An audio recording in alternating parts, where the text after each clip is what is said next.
Kaalujuttude saates räägime avatult, ausalt ja tõenduspõhiselt, mis ülekaalu ja rasvumist tegelikult põhjustab ning kuidas selle keerulise haigusega toime tulla. Saate toob teieni Novo Nordisk. Kuula ja loe lisaks veebilehelt minukaal.ee. Tere taas kuulama Kaalujuttude saadet. On ju teada, et Eestis on üle 60% täiskasvanud inimestest ülekaalulised. Ja muidugi võib öelda, et see on ju lihtsalt nende endi valikute küsimus. Aga kas ikka on? Päris palju tehakse toiduga seotud valikuid meie eest ära juba tükk aega enne seda, kui see toode meie ostukorvi seal poes jõuab.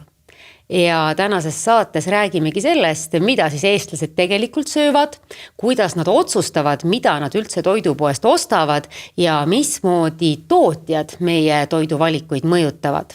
Stuudios on mul 3 külalist ja saame siis nendega tuttavaks. Tere tulemast, Anni Talts ja Leiburi Baltikumi tootmisjuht. Tere!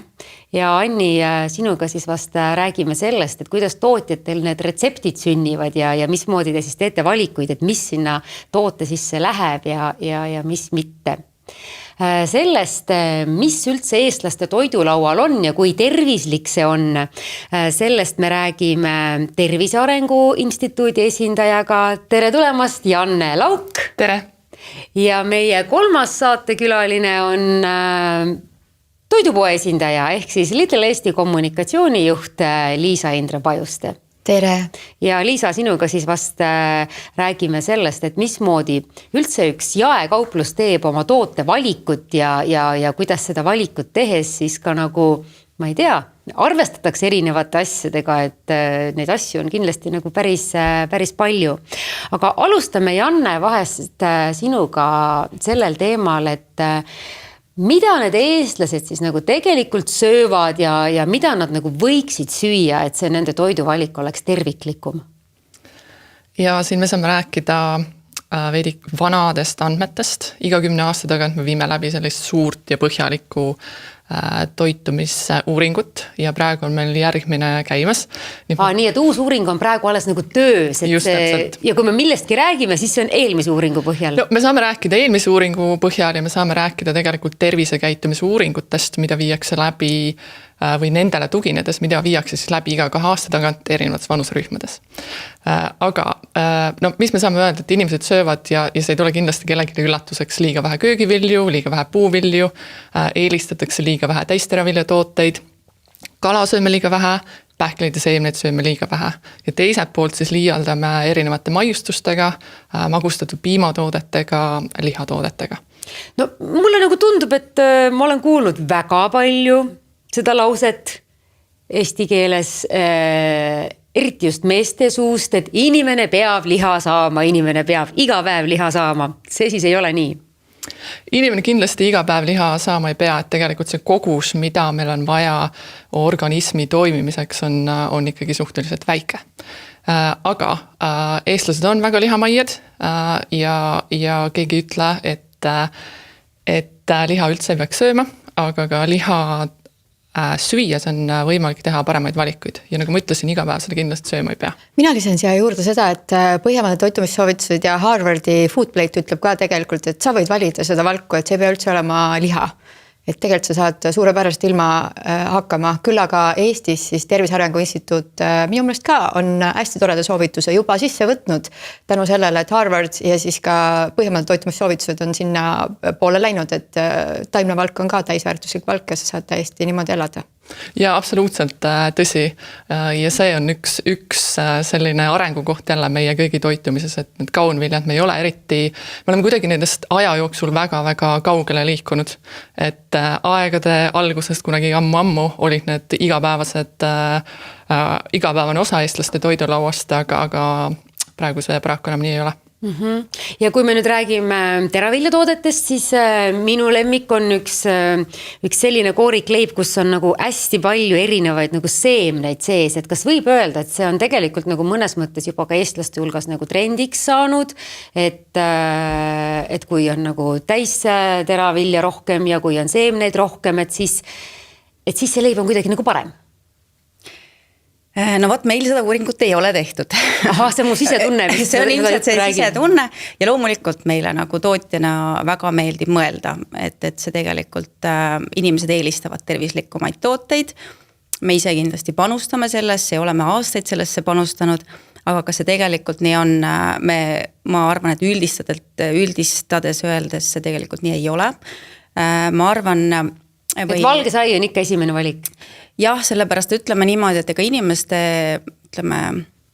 valikud tegelikult väga palju suures pildis ei muutu. Inimene ikkagi tahab tegelikult maitsvat asja, aga mis muutub meie ümber on keskkond, mis tähendab seda, et viimastel aastatel see majanduskeskkond, mis on olnud küllaltki keeruline kõigi jaoks, nii tarbijate kui tootjate jaoks, on tegelikult pannud olukorda meid, kus me näeme, et inimese number 1 prioriteet on praegu hind. Toit on läinud kalliks ja inimene teeb valikuid väga palju ikkagi lähtuvalt sellest odavast hinnast või kampaaniast, mis talle vastu hüppab seal riiulilt, et see on pigem praegu see reaalsus.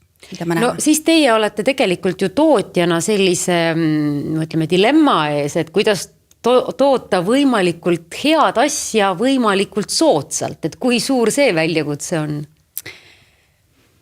No see on, ütleme, siukene valiku koht ja loomulikult meil on olnud väga palju diskussioone sellel teemal ja meie sortiment ei koosne ju ainult nii-öelda väga tervislikest toodetest. Meil on samamoodi, me toodame tooteid, mis ei ole võib-olla nii tervislikud ja mis rihivadki seda paremat hinda. Ja õige portfell või tooteportfell ongi selline, kus sul on erinevad variatsiooni tooteid igale. No see võiks olla niiviisi ka, ütleme, iga ühe ostukorvis, et seal on erinevaid asju ja siis, et tervislikke asju on siis nagu natukene, võib-olla natukene nagu rohkem. Aga kas ütleme, tootja seisukohalt see kipubki nii olema, et meile meeldib mõelda, et me sööme tervislikult, aga meie tegelikult valikud kipuvad muud näitama? Tarbija seisukohast? Jah. Noh, jah, selles mõttes, et te ju näete, mida tegelikult ostetakse. Me näeme seda, et me oleme tegelikult, ütleme, me teame, mis on meie väga head tooted, kus me oleme praegu viimastel aastatel näiteks klientuuri kaotanud just nimelt selle hinna tõttu. No see, kuidas tarbija teeb valikuid poes, on ju väga kompleksne, eks ole, et seal on nii palju mõjutajaid, seal on meeletult suur valik ja lähtuvalt sellest, kui kiiresti ta peab midagi otsustama, see on see hetk, millal see nii-öelda otsus toimub, et puhtalt ainult tervislikkuse järgi ostetakse, ma arvan, et see ei ole väga suurtes massides, see on ikkagi pigem niisugune väga teadlik ostja, kes läheb seda ostu tegema nendel alustel. Ma näen, kuidas 2 saatekülalist noogutavad selle jutu peale, et Liisa-Indra, kuidas see siis on, et eks ju jaemüüja näeb ju ka väga hästi, et mida tegelikult siis ostetakse, et ega ilmselt te seda ei tea, et mis mõtetega see inimene poodi tuleb, et kas ma ostan nüüd tervislikku või odavat, aga seda, et mis ta seal tegelikult korvi paneb, et kas te selle kohta mingit statistikat ka nagu olete teinud? Ja ikka me jälgime ja kahjuks üks statistika on see, mida Janna juba mainis, et eestlased söövad väga palju punast liha, eks ju. Et meie just saime ka oma statsi kätte ja see nädal mu meelest tuli välja see uudis, et eestlased on siis Lidli Baltikumi andmete kohaselt kõige suuremad lihasööjad. Ja mitte liha, ma eeldan, vaid lihatoodete. Lihatoodete, aga huvitav on see, et eestlased eelistavad vorsti ja nad eelistavad siis selliseid tükikaupa ostetud lihasid. Aga kui me räägime punasest lihast, aga kahjuks see ilmselt näitab ka terviseandmetes, eks ju välja, et südame-veresoonkonnahaigused, seedehaigused, vähk ja kõik need asjad on. Aga mida me teame on see, et inimese jaoks on ikkagi hind, mugavus ja harjumus selline, mille järgi ostetakse. Küll aga mida me ka näeme on see, et tõusnud on see, et ostetakse selliseid tooteid, mis on väiksema soola, väiksema rasva, väiksema suhkrusisaldusega, väga populaarne on valgu, siis rikastatud valgutooted, valgujäätised, meil on terve sektsioon tekkinud poodidesse puhtalt sellepärast, et inimesed massiliselt ostavad valgurikkaid tooteid ja pluss kiudtaine rikkad tooted, et kui vaadata näiteks samas tootegrupis erinevaid valikuid, siis kiudtaine rikaste toodete hulk samamoodi tõuseb. Et huvitav, et ütleme niimoodi, et lootust on, eks ju, tegelikult. No mida teie näete, kas on lootust või ei ole? Jah, ma ei tea, ma võib-olla reageerin kõigepealt selle valgurikaste toodete teema koha pealt, et tegelikult meil Eestis on väga väiksed ütleme siis ühiskonnarühmad või inimeste rühmad, kellel on risk valgu puuduse all siis kannatada. Ja need on eelkõige vanurid või vanemaealised. Et tegelikult kogu see valguga rikastatud, ma ei tea, ekstra valguga, kõik see on lihtsalt reklaam. Mõnes tootes ei pruugigi tegelikult seda rohkem olla, kui on nagu ilma selle sildita, on ju. Ja tegelikult meil ei ole mitte kellelgi vaja osta neid ekstra valguga tooteid. Nendel, kes söövad liha? Ei ole ka nendel vaja, kes liha ei söö, et ma olen ka ise taimetoitlane. Et kodujuust on väga hea valguallikas, on ju kohupiim samamoodi, aga kui me räägime kiudainete rikastest toodetest, on ju, siis kiudaineid söövad eestlased kindlasti saavad oma toiduga kindlasti oluliselt vähem, kui need saada võiks. Tead, selle valgu osas ma mõtlen niimoodi, et päris populaarne on võtta igasuguseid saiakesi, süsivesikute rikkaid asju, et tõesti enamus valgutooteid on ju vadoku peal, eks ju, et noh, siis need päris plant-based, taimepõhistele inimestele ei sobigi, aga on ka sellised, mis on taimse peal. Ja kui nüüd mõelda, et millised grupid, siis noh, ütleme meie vanuses siin 40+, ikkagi mina olen küll märganud, et kui ma vähendan klassikalised süsivesikut ja võtan rohkem valgupõhist, kas või söön tofut salatiga või mingit sükest asja, kikererneid, ma ei tea, quinoad, tatart, kaerelputru on ju, et siis ikkagi on vahe. Ja siinkohal võib-olla ma jällegi tahaks nagu ühte nagu sükast levivat arusaama natukene ümber lükata, et mis ei ole iseenesest vale, on ju, et aga kui me räägime süsivesikutest, siis tihtipeale inimesed mõtlevadki saiatooted, mingid küpsetised, aga kui meie Tervise Arengu Instituudina ja ka teised toitumisteadlased räägivad süsivesikutest, siis me ennekõike mõtleme ikkagi köögivilju, puuvilju ja täisteravilja tooted, on ju. See on küll väga huvitav lähenemine, sest ma olen üpris kindel, et enamik inimesi mõtleb, et süsivesikud, see on valge sai, see on küpsis, see on kook. Mõeldakse ilmselt suhkru peale, eks ju, aga kus kohast see tuleb, et noh, ma ei tea, valge suhkur võib sul ka olla süsivesik versus, et sul on banaan, mis sisaldab ka hoopis müriaad teisi asju. Just. Mõlemad ongi süsivesikud, on ju, et aga kui me räägime, et süsivesikut tuleb ka tarbida, on ju, siis meie ei mõtle, et sööge saia kõik. Mina täna sõin saia, sõin croissanti ja sõin Lidli croissanti ja olen iseenesest täitsa rahul ja kokkuvõttes ma vabandan ennast sellega, et ma katsun olla nagu kõiges mõõdukas. Aga kuidas see Tervise Arengu Instituut vaatab, et kas eestlane on nagu võimalikult mõõdukas või me millegagi ikkagi peale liha veel nagu liigselt liialdame?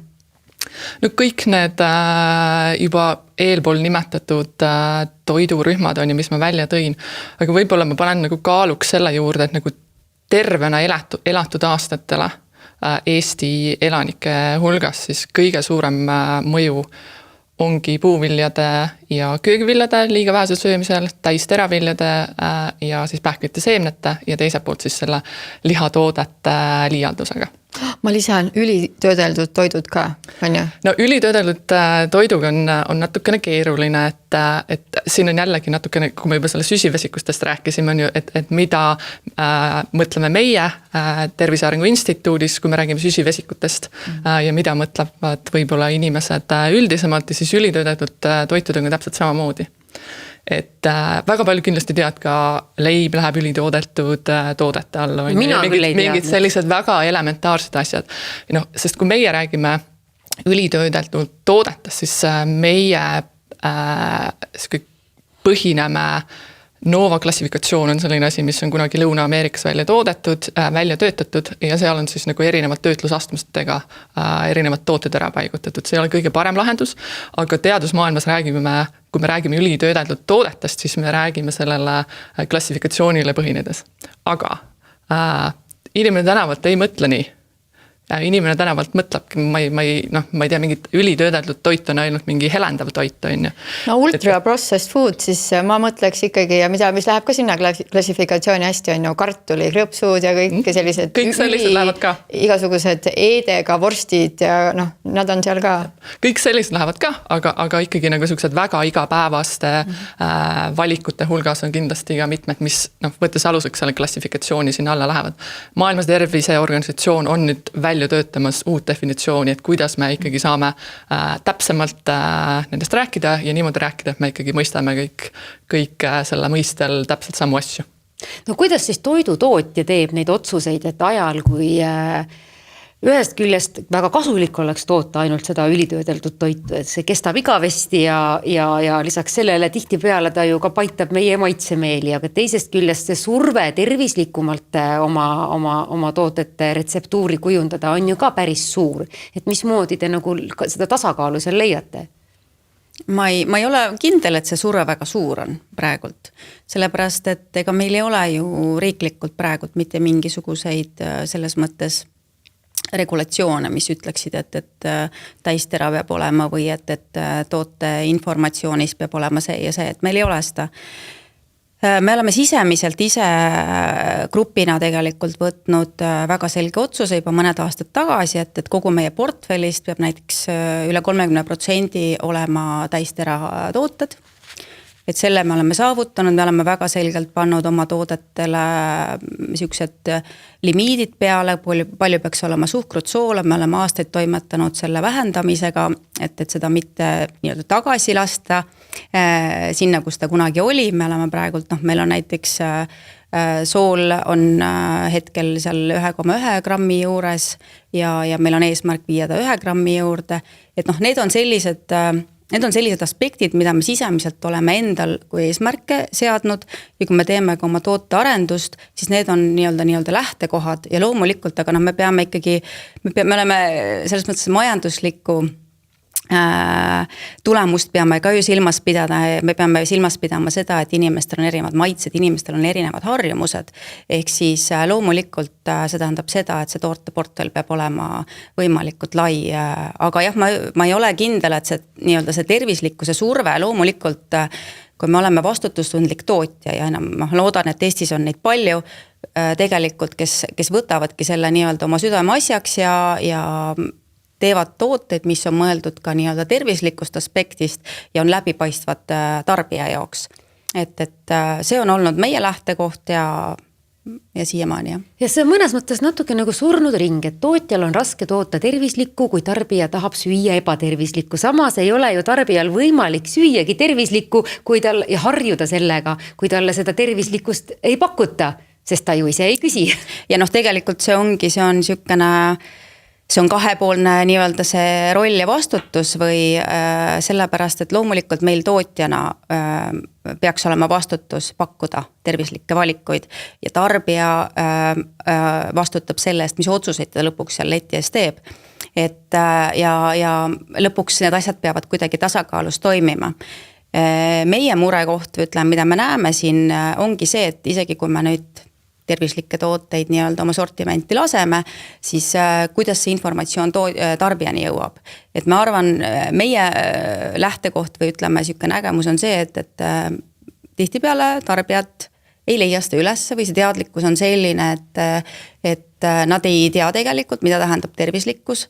Kui me läheme poodi, meil on riiulid täis väga suure sortimendiga, kõik pakendid on värvilised, kirevad, meil on erinevad hüüatused, loosungid, me paneme juba toote nimesid hästi pikaks tänu sellele, et öelda ära võimalikult palju seal nii-öelda pakendi esiküljel, kuigi seal tagaküljel on see informatsioon olemas, aga tarbija, kes tuleb poodi, olles selle kogu selle infokülluse sees, tahab kiiresti sealt välja saada tõenäoliselt, seal taga on siis omad need harjumused, hetke emotsioonid, hind ja loomulikult ta teeb selle valiku suhteliselt kiiresti, mitte väga pikalt analüüsides.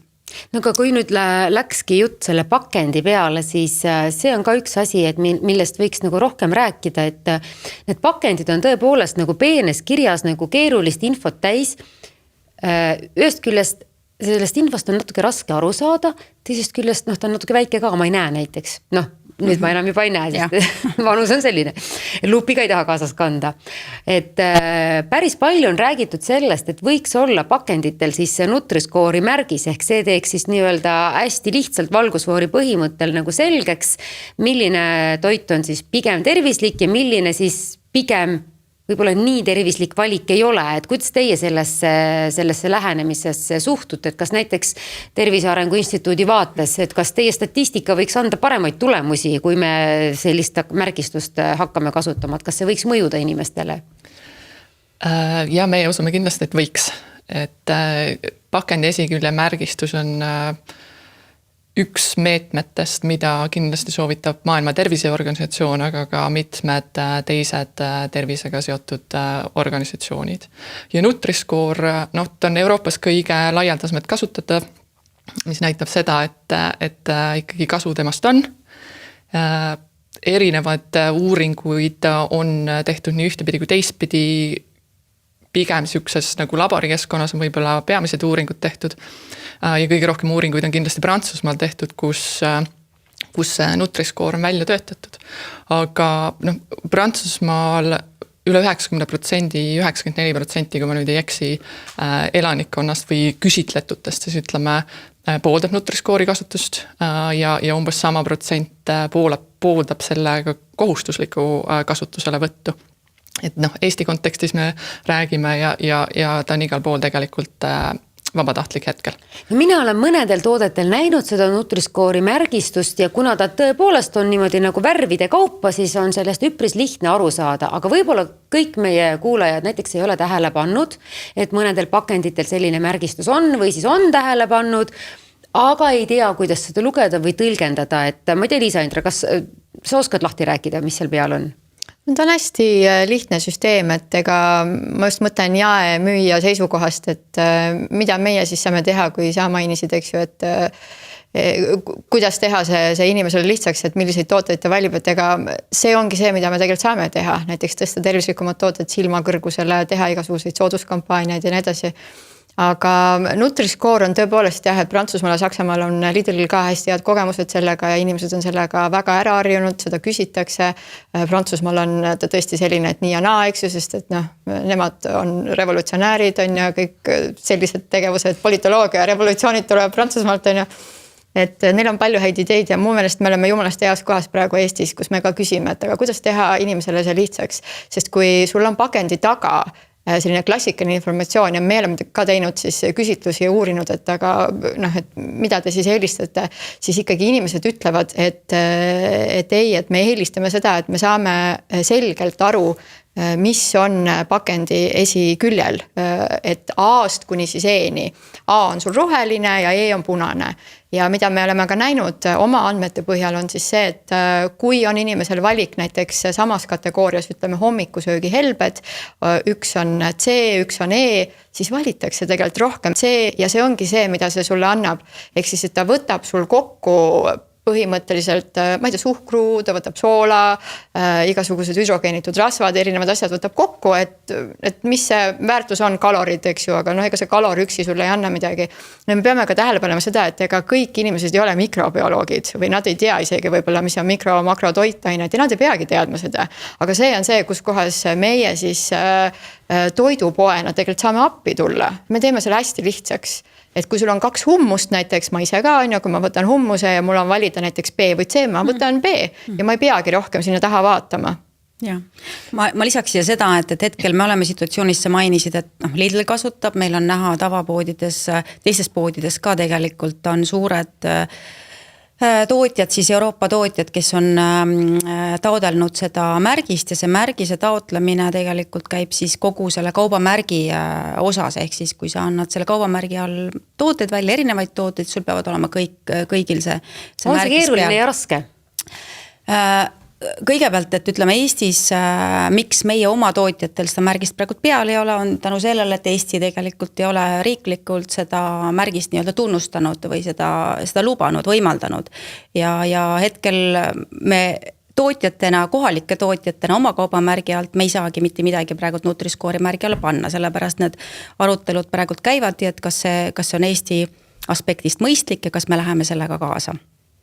Aga ütleme, et näiteks Leiburi näitel tuua, või ütleme üldse kas või kategooria näites tuua, et kui me nagu sa mainisid, et ta võtab kokku lihtsustatult tegelikult selle toitumisalase teabe, mis on pakendi tagaküljel. Ja ta ei ütle, et kas see on hea või halb, vaid ta annab sulle lihtsalt võrdluse. Ta annab põhimõtteliselt nagu summa, ta summeerib kõik, mis on nii-öelda negatiivne versus see, mis on positiivne ja kui sealt tekib see mingisugune tulemus, siis ta annab sellele konkreetse värvi ja ma toon lihtsalt näitena seda, et kui meil on mingisugused tooted riiulites, kus suurelt on kirjutatud, eks ole, et on, ma ei tea, kiudaine rikas või ei ole lisatud suhkrut, sükene üks suur sõnum ühe selle pakendi peale ja tarbija võtabki lähtuvalt sellest sõnumist, teda on sihitud väga selgelt, aga siis tegelikult seal taga tuleks sinna juurde arvestada need kiudainesisaldused, soolasisaldused, suhkrusisaldused ja kui me lõpuks selle nii-öelda näiteks hea kiudaine rikka toote kokku summeerime, siis tuleb välja, et ta ei olegi nii tervislik, sellepärast et seal on terves suures koguses näiteks soola lisatud. Et selles mõttes Nutri-Score on tõesti lihtsustatud vaade, mis teeb ära suure osa rehkendusest tarbija jaoks. Ja miks ma ütlen suure osa, sellepärast et ta ei võta arvesse lisaaineid, nagu me teame, mis on teine osa sellest nii-öelda toote etiketist seal taga. Ja ma mõtlen, et ta teeb ka selle niivõrd lihtsaks, et kogu aeg on igasugused toitumistrendid. Kordan, et ära söö süsivesikuid, siis et söö hästi palju valku, siis et kõik nagu käib up and down niimoodi üles-alla. Aga Nutri-Score on selline, mis tegelikult annab sulle sellise nagu ühtse lihtsalt ülevaate ja sa saad seda uskuda, eks ju, sest et see on selline püsiv süsteem. Ja tekib võrreldavus. Nagu ja tekib võrreldavus just. Kui mul on nagu, eriti praegu ma mainisin, et on sükene tarbijad on väga hinnatundlikud, aga kui ma pean selle raha välja käima ja ma tahan saada oma raha eest siis nagu parimat valikut, siis ma ei analüüsi läbi, ma ei tea, 5-6 toote erinevat tagaetiketti, eks ole. Ma arvan 5 või 6 toodet on isegi vähe. Jah, et isegi see ampluaa võiks palju suurem olla. Just, et kui mul on tõesti see raha, et selle raha eest saada siis see kõige parem valik oma perele või lapsele, siis nähes seda A-st kuni E-ni kategooriat, eks ole, leivad, saiad meil varieeruvad seal võib-olla A-st C-ni D-ni, eks ole. Miks ma pean võtma siis selle C, kui mul on võimalik võtta sealt kõrvalt sama hinnaga A? Nutri-Score'i puhul on nagu see lihtsus ja võlu selles, et ta võtab selles algoritmis arvesse just neid toitained, mida me tahame, et inimesed saaksid vähem toidust ja teiselt poolt plussina siis see, mida me tahame, et rohkem saaksid. Vähe me tahaksime, et üldenergiat või kogu energiat, külastunud rasvhappeid, soolasuhkurt. Rohkem me tahame kiudaineid, puu- ja köögivilja sisaldust on ju kõrgemad, ja siis tuleb ka valgu aspekt siia juurde. Aga kas te olete mõelnud selle peale ka, et kõik asjad on ju sellised, et nendega saab nagu mängida, et kui see kohustus meil tuleb neid Nutri-Score'i neid tähti sinna peale panna, et siis ka tootjatel tekib kiusatus nagu mingite koostisosadega mängida, et see number võimalikult heaks saada või see täht? Eesti kontekstis ja tegelikult nagu Euroopa Liidu kontekstis tervikuna me räägi kohustuslikust meetmest praegu kahjuks. Et üldjuhul ikkagi kohustuslikud meetmed töötavad paremini kui vabatahtlikud meetmed, aga selle koha pealt et kindlasti on altimad need tootjaid oma toitude koostist muutma, kes on sellise piiri peal, on ju. Et kas oled nagu C ja B vahel on ikka tahad rohelise poole saada, on ju, et kindlasti on jah, just need tootjad pigem altimad, aga meie eesmärk ongi ju, et turul oleks parema koostisega tooted, on ju, et isegi kui nagu sealt eest saab, on ju ka väga oluline. Aga mis mul enne tegelikult mainimata nende teadusuuringute puhul, et uuringud näitavad ka seda, et kui meil on ütleme, sama kategooria tooted, millel on peal, ütleme, Nutri-Score'i C või E või D märgis, siis inimesed eelistavad seda märgisega toodet sellele tootele, millel märgist peal ei ole. Sest on tunne, et keegi on selle toote ohutuse ja headusega tegelenud. Just, et olgugi, et see ilma märgiseta toode võib olla hoopis parema Nutri-Score'i hinnanguga. 2 nüanssi sulle. Üks on see, et ostuotsuse puhul on, mida me täna teame, et kui inimesed saavad järjest targemaks, nad tahavad rohkem teada, mida nad söövad, kust see tuleb, siis ka uuringud näitavad seda, et kui inimene hakkab seal tagant lugema, pakendi tagant infot, hakkab võrdlema, siis tema ostuotsus venib ja ta võib sootuks loobuda, sest see on nii stressirohke, et ta pigem ei otsustagi, ta paneb selle toote ära. Et selle võrra ma isegi viskaks nagu õhku argumendi, et ehk Nutri-Score aitab selle koha pealt, et inimene saab teha kiiremini ostuotsuse ja ta saab edasi liikuda ja see poes käik, tervisliku toitumine ei ole nii stressirikas. Ja punkt number 2 on see, kui sa mainid siis märgiseid, siis mida me näeme on see, et peaaegu 90% me šokolaadist ja kakaotoodetest näiteks on fair trade, eks ju. Väga palju on bio ja siis selle Euroopa Liidu rohelise lehekesega, et inimesed otsivad seda, päriselt see on oluline, kust tuleb su toit. Ja et kui me saame teha tervisliku toitumise lihtsaks, kättesaadavaks, nagu on siis klassikaliselt siiamaani kõik need erinevad toidud inimesel olnud, eks ju, ja nüüd me oleme rohkem hakanud rääkima siin ka avalikult sellest, et mis hea siis inimese kehal on ju. Et siis ma arvan, et me ikkagi mõjutame rahva tervist oluliselt, et inimestel on lihtne poes käia ja nad on äkki siis ka tervemad. No kindlasti, et nagu mõne toote puhul, kui sa lähed poodi, on nagu lihtne, et sa saad vaadata ainult suhkurisisaldust, on ju, võrdled seal, ma ei tea, kui palju kellelgi jaks on ju, võrdled need 50 jogurtit ära ja saad selle otsuse ära teha, on ju, aga mõne toote puhul pead sa vaatama soolasisaldust, rasvade, küllastunud rasvade sisaldust, kiudeainete sisaldust, soola, on ju, et sul peab ikkagi olema nagu kõrgharidus on ju ja eeldatavasti nagu toitumise valdkonnas, et sa suudaksid selle otsuse teha väga kiirelt ära, on ju. Et sellega ma olen väga nõus, et Nutri-Score kindlasti aitab inimestel lihtsamini, kiiremini paremaid otsuseid teha. Mis aga ei tähenda seda, et toitumise ja toidusoovitused kuidagi sellest tulenevalt muutuvad, on ju. Ikkagi on soovitus süüa päevas 7 peotäitu vähemalt, köögipuu ja vilju ja marju, eelistada täisteraviljatooteid, kõik need, mis ma enne lugesin, on ju see, et me peame rohkem kala sööma, vähem lihatooteid, kõik see, mida me tegelikult oleme juba aastaid rääkinud.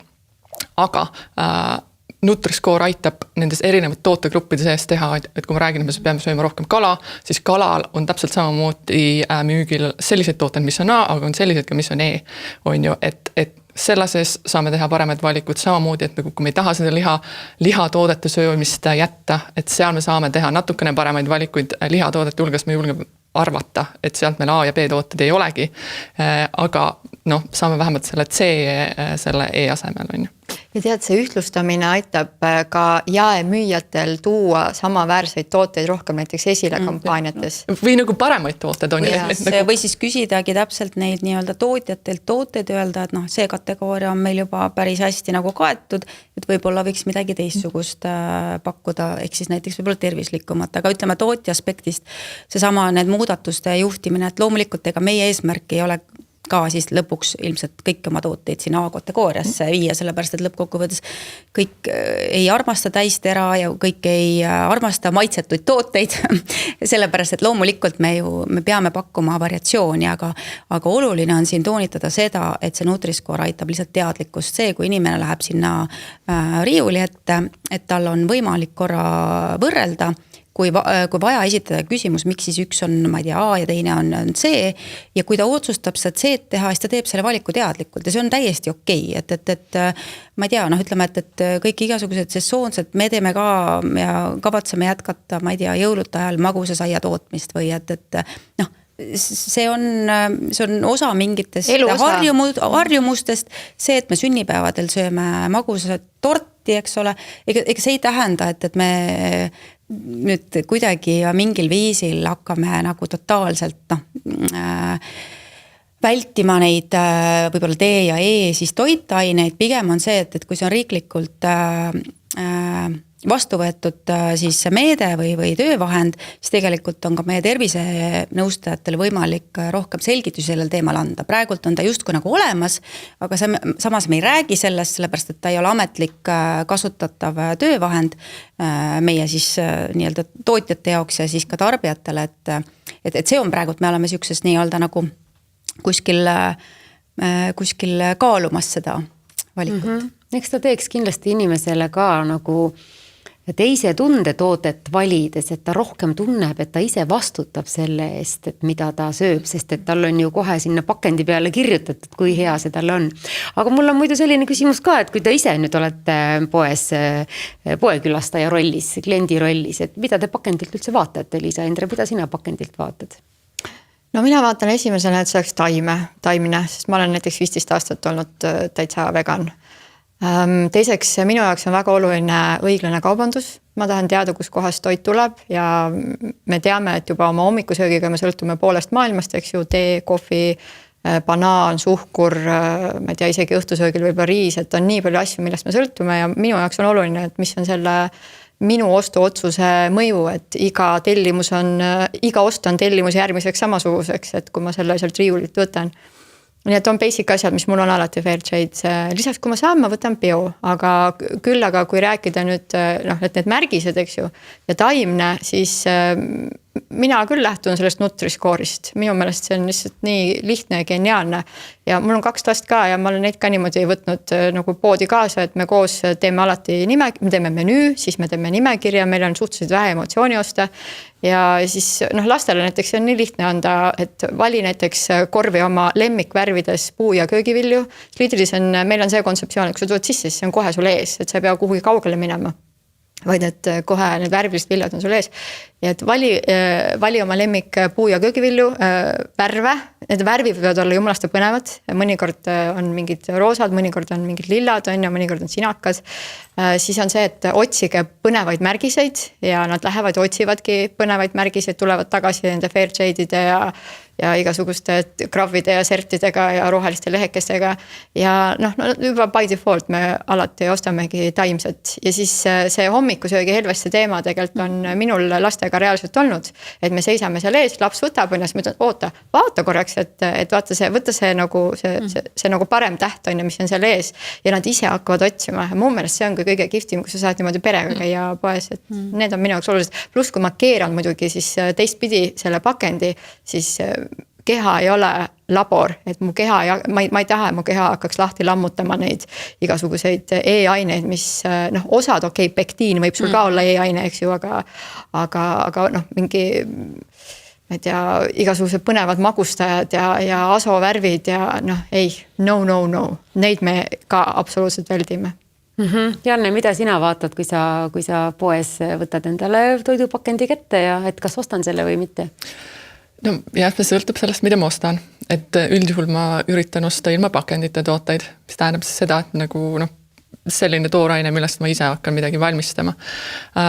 Keskkonnajalajälg on kindlasti ka minu toiduvalikute juures oluline, aga ma olen endale kuidagi sellise meetodi valinud, et kui midagi uut tuleb turule, üldjuhul ma üritan mitte neid reklaame vaadata ja neid mitte märgata, aga kui midagi uut tuleb turule, siis ma mõtlen, et et kui ma seda ikkagi väga-väga tahan süüa, siis ma ei loe, mis seal kirjas on.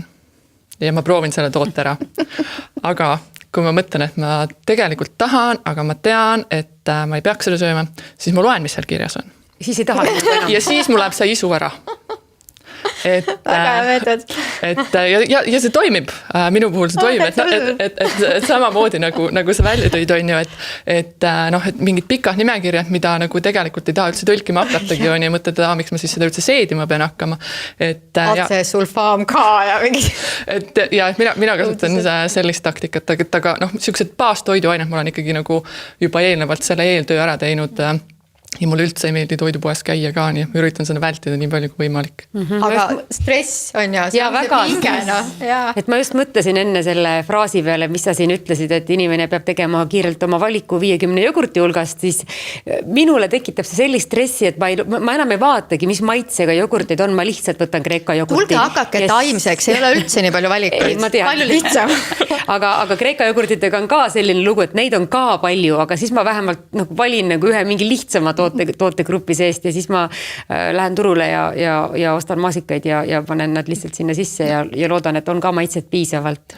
Ma arvan, et kui sellised nagu baastoiduained, mida tarbime tihedamini, kui nende hulgast leida juba endale nagu sellised sobivad tooted teatud kriteeriumite alusel ära, siis ongi juba väga hästi. Ja siis ongi, saab selliseid pikema koostisosaga tooteid ka vahel.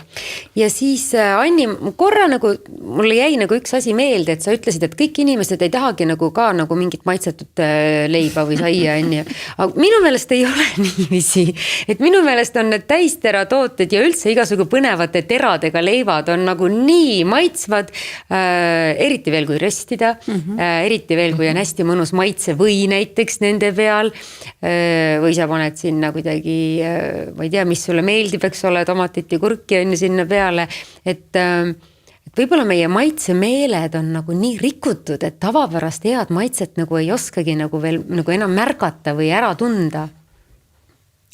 Miks ma ütlesin, et maitsetud, et loomulikult me ei saa päris toiduaine tööstuses, me ei saa täiesti näiteks, ma ei tea, sool ära võtta, sool on meil ka täiesti arvestatav säilitusaine, et ja selles mõttes, et midagi jääb ja loomulikult suhkur on see, millega mängitakse seal põhiliselt. Aga mis puudutab neid valikuid, ütleme, et siis inimesed ikkagi teevad neid valikuid lähtuvalt oma sellest maitsest ja see, ma ütlesin seda selles aspektist, et meie eesmärk ei ole kõiki asju nii-öelda nagu sinna, ma ei tea, täitsa sinna A-sse panna ja meil on päris palju tooteid, või ütleme päris mitu toodet, mis meil on selles A-kategoorias, millega on vaeva nähtud, aga inimestel on väga suured eelarvamused, ma lihtsalt toon näite praegult, või sellised üldistused, et kui minu enda ringkonnas on ka korduvalt tulnud jutuks see, et räägitakse sellest, et minu valik on tume leib, et sain hea hinnaga ja kui ma küsin ka, et miks ta hea on, et on tervislik, et kui on tume, siis on tervislik, nii. Ja siis, kui hakkame seda asja niimoodi lahkama, siis tegelikult tuleb välja, et seal ei ole kõrget kiudainete sisaldust, seal on väga palju suhkrut, seal on väga palju soola. Ja siis vaadatakse suurte silmadega otsa, küsitakse, et aga miks te sellest ei räägi?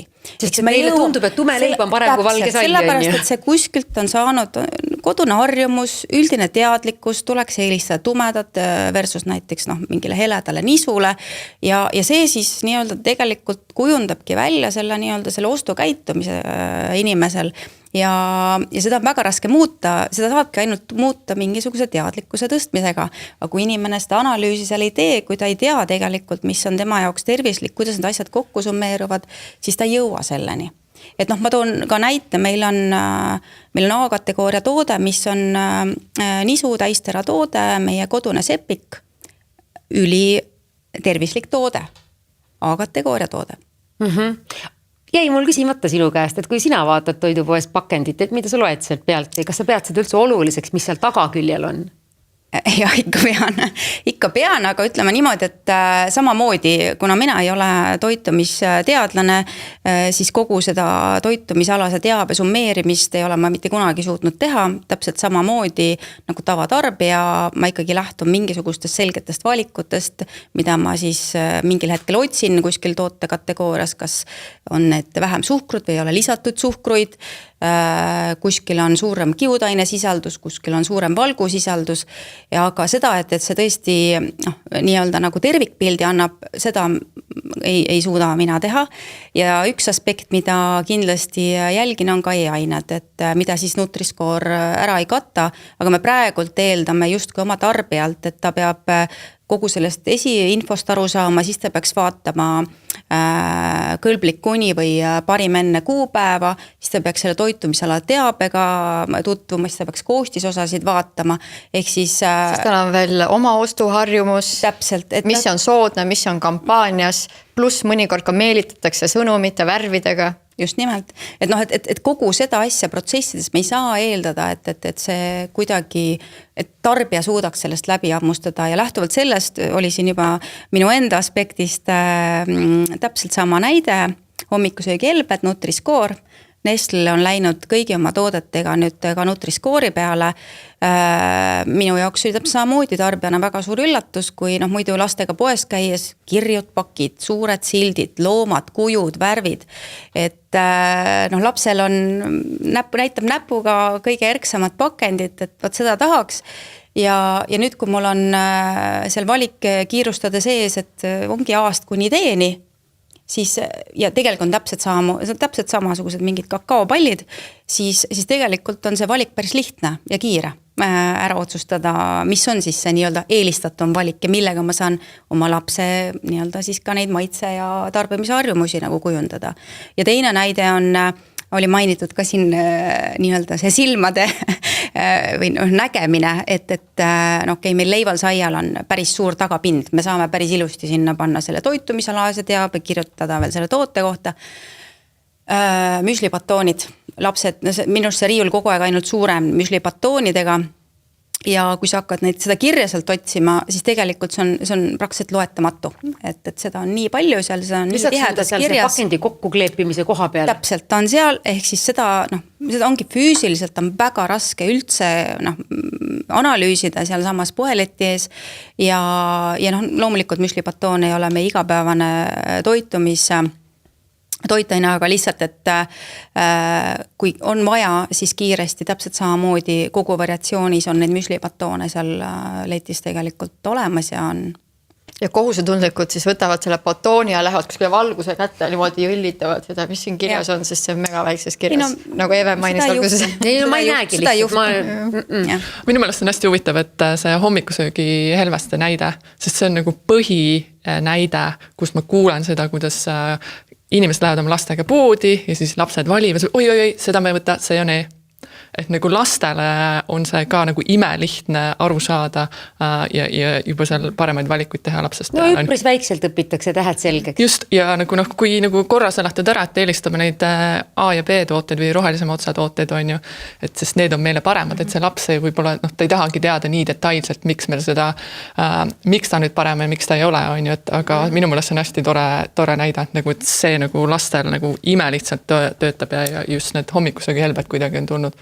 Ja tootja aspektist ma näen siin nagu kahte teemat, et üks on see, et tegelikult nagu sa mainisid, et kui on statistika selle kohta, et kui mul on see Nutri-Score juba näha, nii-öelda praegult on need importtooted ja mul tegelikult kohalikud tootjad jäävad ilma selleta ja ma pigem võib-olla kindla peale võtan selle teadmata, kuidas siis summeeruks selle kohaliku tootja, et siis tegelikult siin on üks koht, kus me tegelikult võib-olla mängime nii-öelda trumbid kätte selle import tootjatele ja müüjatele. Et nendel on see Nutri-Score olemas. Kui see töötab selliselt ja on nii-öelda paneb inimesed ikkagi käituma, siis tegelikult meie tootjad on praegult võib-olla isegi nagu halvemas seisus. Ja teine mõte mul läks ära praegu. No samas meil need mõtteid siin on juba üksjagu olnud, et saadet ma alustasin selle mõttega näiteks, et me ise poodi minnes kujutame ette, et me teeme ise oma ostuvalikud, on ju, et tegelikult on juba nii palju valikuid meie eest tehtud, eks ole, et tootja on teinud oma valiku, et mis me sinna retsepti sisse üldse paneme ja kui tervislik see on ja mis hinnaga see on ja kuidas me veel seda tervislikku nagu esile toome pakendi kujul ja siis pood on otsustanud, et millisele riiulile me siis selle toote paneme, et kelle silmade kõrgusel see on ja kas see on kohe ukse juures või see on siis kaugemal, eks ole, ja siis on veel riik seal kõige taga ja üritab inimestele nagu anda seda oma sõnumit, et milline võiks olla tervislik toiduvalik. Iseasi on siis see, et kas see sõnum jõuab meieni mingeid kanaleid pidi kuidagigi moodi või siis ei jõua. Nii et see vastutus tundub olevat kuidagi nagu jagatud.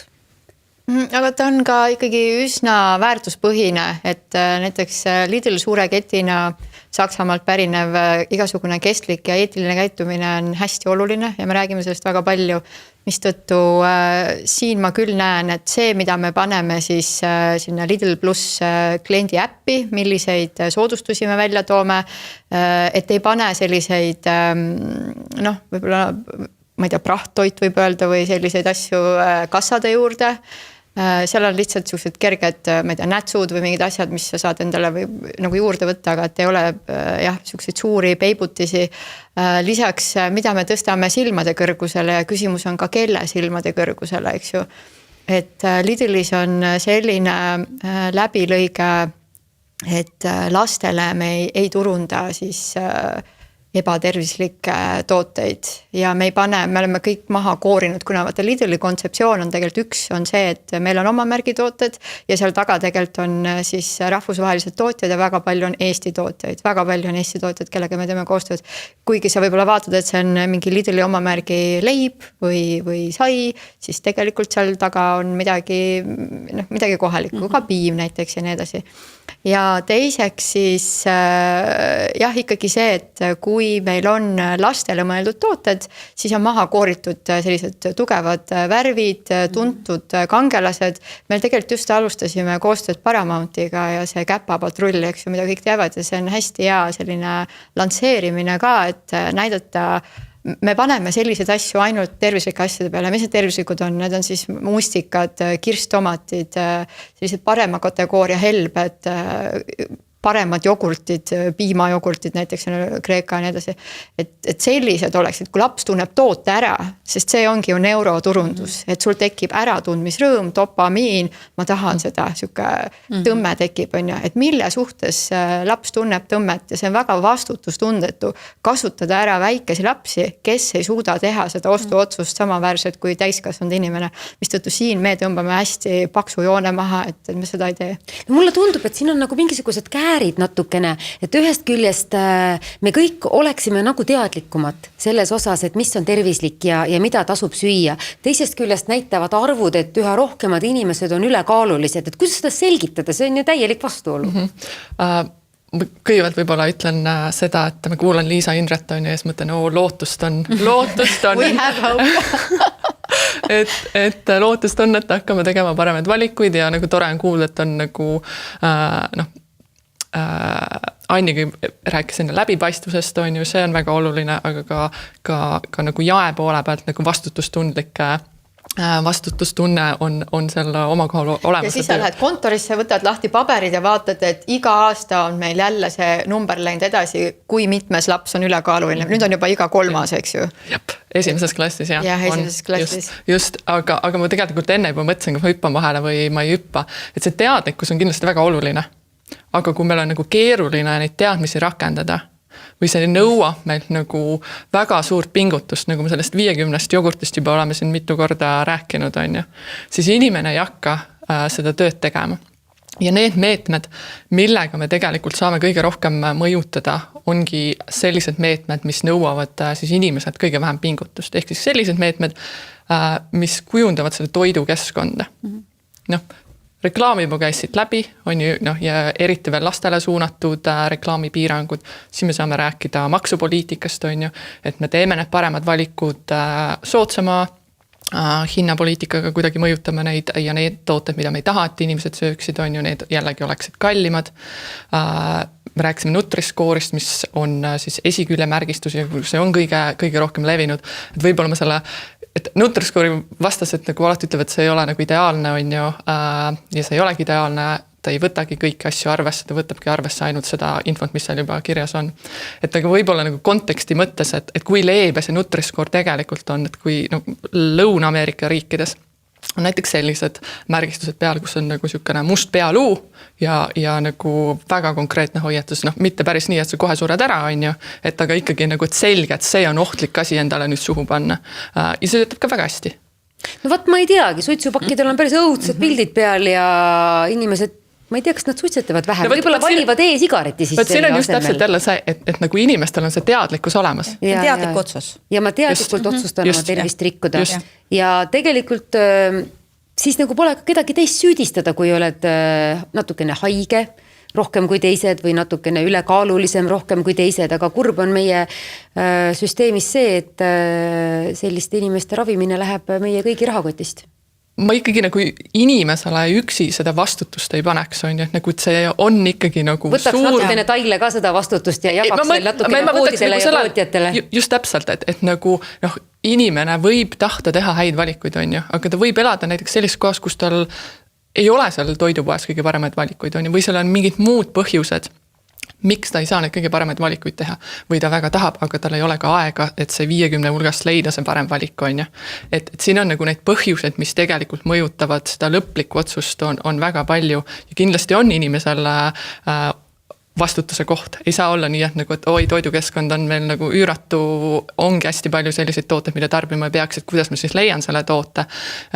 Et siin on nagu selline tasakaalu koht, et ma arvan, et see on selline jagatud vastutus.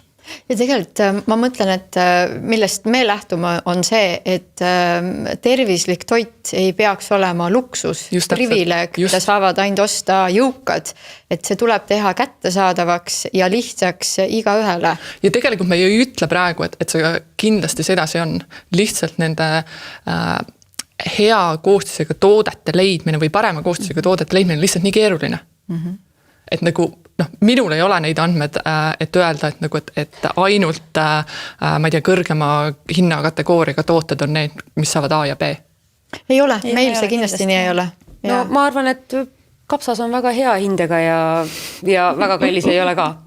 Vot kapsal Nutri-Score peal ei ole, Eve. No, nüüd sa oled hädas. Nüüd ma olen hädas. Igatahes aitäh teile täna siia saatesse tulemast, et ja vaataja toidu ja tervise teemal siis saime ülevaate sellest, et kuidas meie valikud kujunevad, kui palju sõltub meist endist, kui palju otsustab riik, kui palju tootjad, kui palju kauplused. Aga kõige tähtsam on vast see, et kui muutub meie mõtlemine ja kõik osapooled mõtlevad selles suunas, et meie inimesed oleksid tervemad ja oleksid ka paremas kaalus. Kaalujuttude saade seekord lõpetab. Kohtume taas. Kaalujuttude saates räägime avatult, ausalt ja tõenduspõhiselt, mis ülekaalu ja rasvumist tegelikult põhjustab ning kuidas selle keerulise haigusega toime tulla. Saate toob teieni Novo Nordisk. Kuula ja loe lisaks veebilehelt minukaal.ee.